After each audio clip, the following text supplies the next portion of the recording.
All right, MMA Weekly, the lowdown. Greg Hatton, Scott Peterson with you today. Sunday afternoon, day after a fight. Nice way to spend a Sunday, right, Jake? That is right. So we got a story for you here from last night's fight, dealing with Dana White not being happy with the Greg Hardy fight.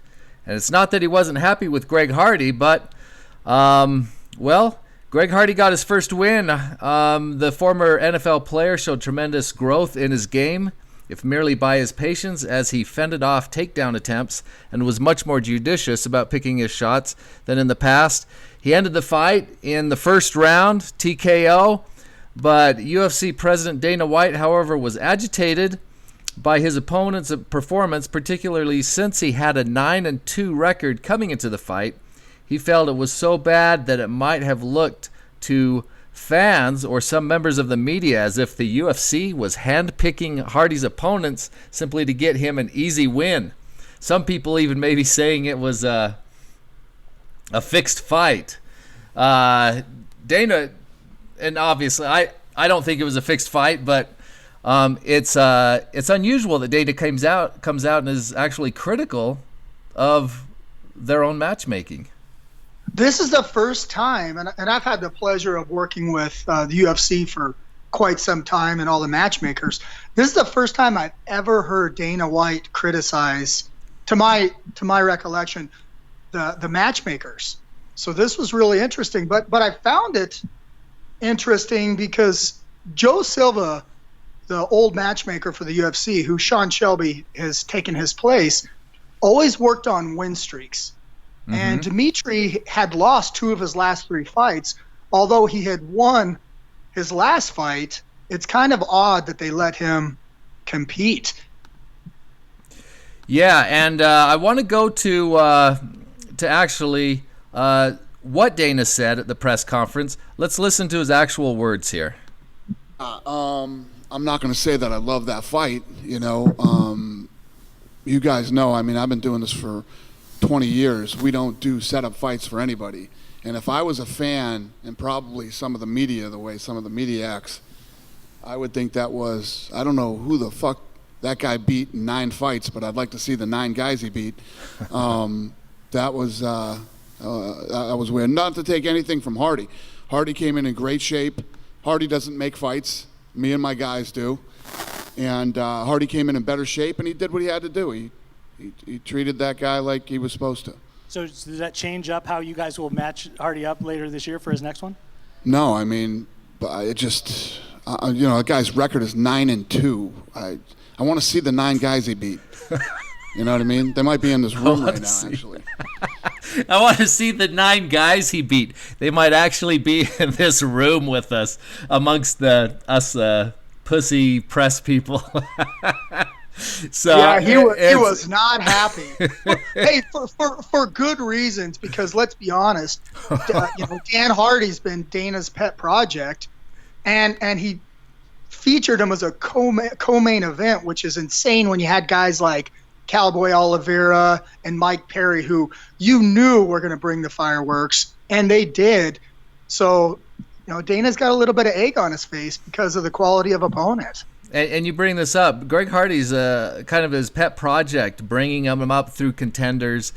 This is like his showpiece for the side project of contenders that he has, and it means a lot to him. And it seems like he takes it.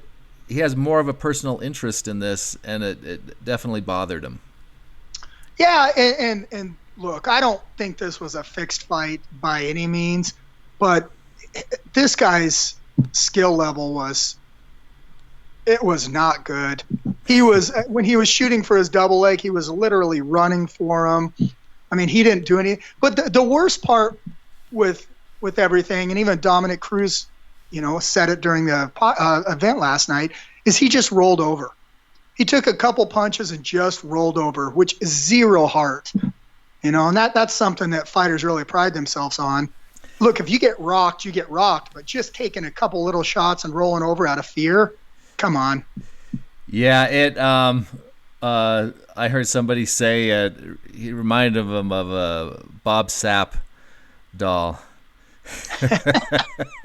For those of you that don't know Bob Sapp. Bob Sapp is about 6'6", 360, and he was the Everybody was scared of the man and thought, they're like, how are you going to solve the Bob Sapp puzzle after he fought Nogueira at the before about 90,000 people, and then once Crow Cop, I think, broke his orbital socket.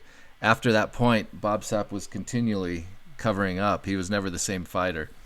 But if I come across Bob Sapp on the street, I did not say that. I respect you. He'd kick the crap out of me. So anyway, wanted to also. I thought hearing the words of.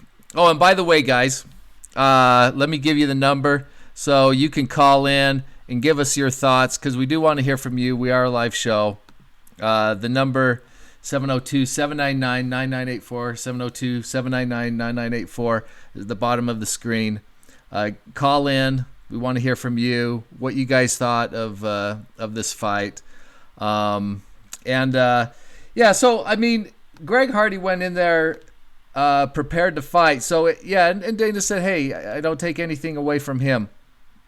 But it isn't. I find it interesting what Hardy had to say at the post-fight press conference. Somebody asked him, brought up that Dana White wasn't so happy. Here we go.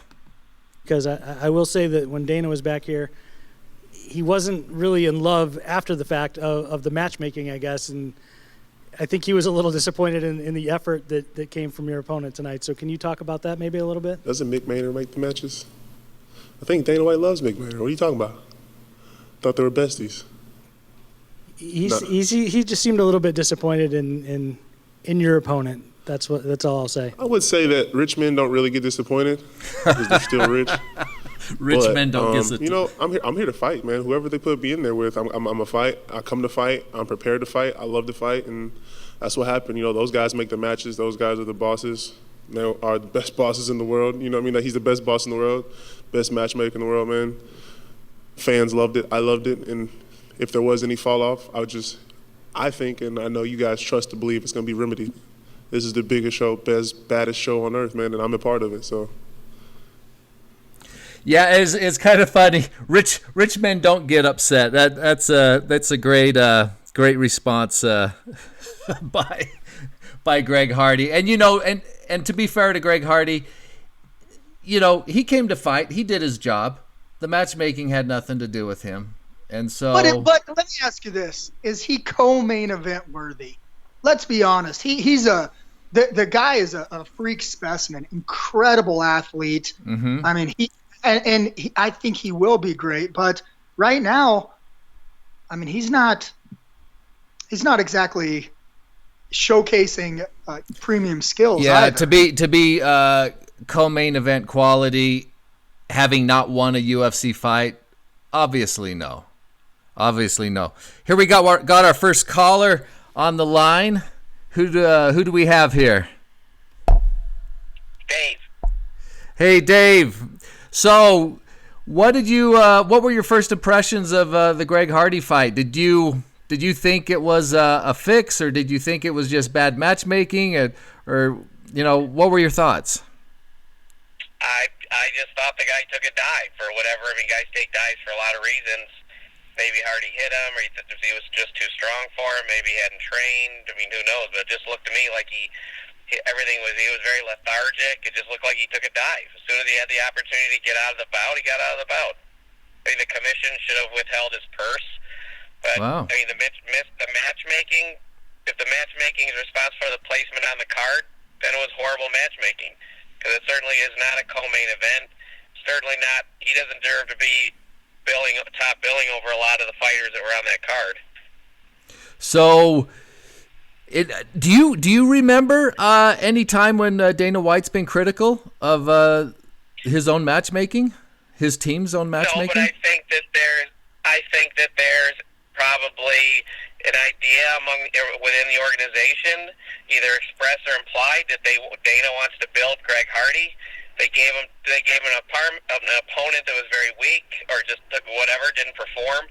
and I think Dana was embarrassed and lashed out. But among all more than anything, Dana hates to be embarrassed. But I think within the organization, they know Dana wants to build Greg Hardy, and Dana had to say something to cover his ass.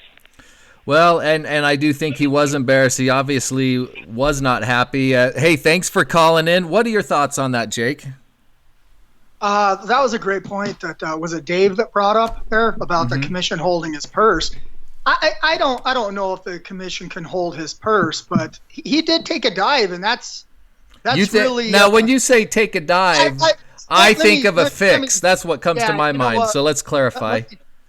Let me clear that up. I think he rolled over easy. We call those tomato cans, and what they are, they're easy victories.